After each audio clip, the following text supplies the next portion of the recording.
Hello and welcome back to our channel. So today in this video we will be discussing about how you can add note on your Uber Eat. So without wasting much of our time, let's get straight into our video.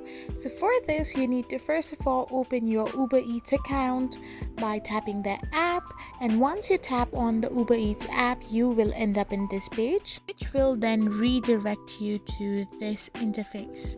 So once you're in this page, you need to simply tap on any of the item you want to purchase, and once you add the item, you need to now tap on the view cart option.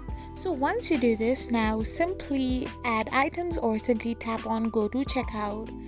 So once you are done, you need to now tap on add payments and select any of the payment method. After you are done with it, you will end up in this page. So simply tap on meet outside, and as you tap on meet outside, you need to now tap on the instruction for delivery person and write your instruction or note on it, and tap on the save and continue button. So this is how you add notes on Uber Eats. I hope you found this video helpful, so don't forget to hit that subscribe button and do give us a thumbs up.